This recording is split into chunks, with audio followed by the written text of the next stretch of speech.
What's going on? My name is Joshua Smith. I've been away from this channel for a while, just plugging away, working. We opened a bar in Madison, Tennessee, the Lucky Nut. You should go check that out if you're in town or coming into town. What else is going on? I don't know. This market has been a little bit crazy. It's been a little bit slow, and then it wasn't slow, and now it's kind of slow, but it's not slow. It's really weird out there in Nashville in real estate. So, let's talk about new construction. There's a few different reasons why we should talk about new construction. This video is going to introduce the next few videos. I'm going to do a short series on this, and then I think I'm going to focus on it for a little bit through the winter. So stay with me. Let's dive right in. What's up? My name is Joshua Smith. I'm with the Home Agent Group. I want to talk to you about what you're up to and how we can expand together. I'm going to be honest with you, and you can cut this in. What's the highlight of our entire trip? All right, so new construction. Why new construction? Well, if you're looking for new construction, then you know why new construction. It's new. You get to customize certain things about the build. It's your house before anybody else's. People don't like to buy existing homes all the time. But yeah, basically, new construction is a great way to enter into the world of buying real estate if you're brand new. If you've been doing it for a while, sometimes it's the upgrade that you're looking for. You might buy an existing home or a starter home, gearing up into whatever that next house that you're going to move into is going to be. So there's a lot of different things to cover about the process and how buying new construction works. It's not just, you get to go pick and choose whatever it is that you want. There's also some caveats about how those deals can work, how to work with builders. Anyway, we're going to cover a lot. I'm going to drop some bombs about new construction. Today, let's go over one very specific thing about new construction, because if you're watching this, you're probably thinking about getting new construction. This is something that you need to know. So buying new construction doesn't mean that you get to customize everything.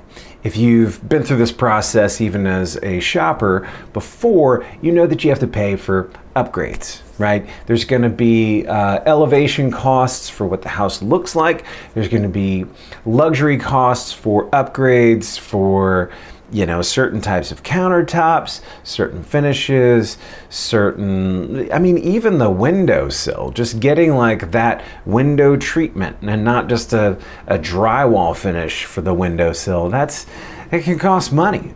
Now, some of these builders are luxury builders, so they're going to come with a flat standard entry rate. It's going to be a little bit higher potentially. Nichols Vale is a great community as an example, which is in Mount Juliet if you don't know. That community is going to have a variety of builders. I think Beazer was in there, Goodall was definitely in there, and Smith Douglas was in there.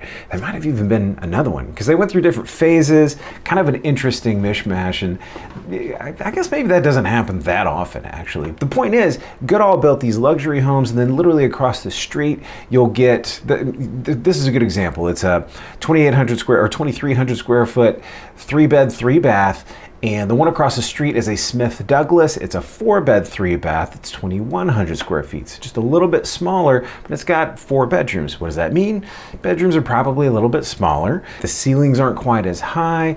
They probably just don't have all the luxury upgrades and choices. No harm, no foul. One's not worse than the other. They're just a completely different product. Because here's the thing, you always want to try to make as much money as you can on the purchase. That goes for new construction as well. What I mean by that is make the investment work for you the best that you can.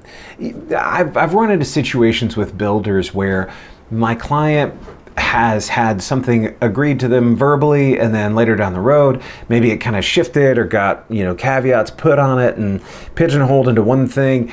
But if the intent and the direction of the buyer is specific and they're being clear about what they want, and the builder is saying yes, and then ultimately they should be getting exactly that if it's not an upgrade they have to pay for. During the pandemic, we had plenty of appliances and windows that were broken when they came in or got broken during construction. And it was really hard to get some of those things from manufacturers because everybody was behind. Shipping was behind.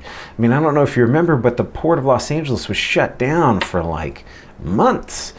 So all of these materials were having a hard time making their way in, and construction was being delayed left and right. It was insane. It was a really odd time to be building new construction, but at the same time, those prices were skyrocketing. Demand was huge because, of course, we could all afford houses with a 2% rate.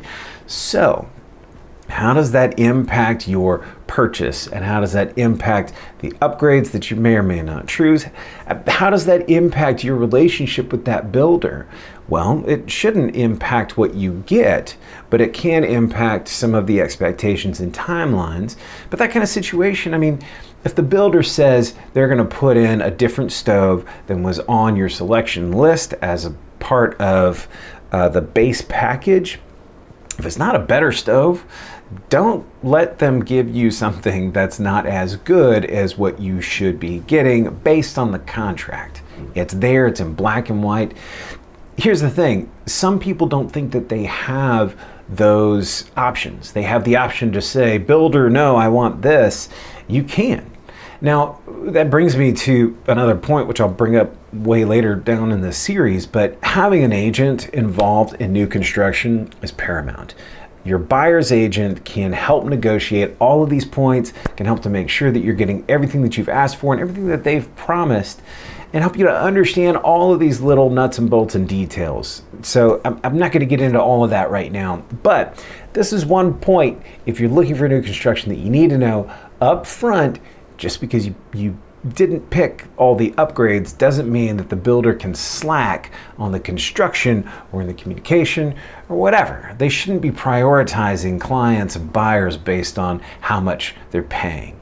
It's just not fair to all the buyers. It goes against HUD laws, in my opinion. It's not ethical.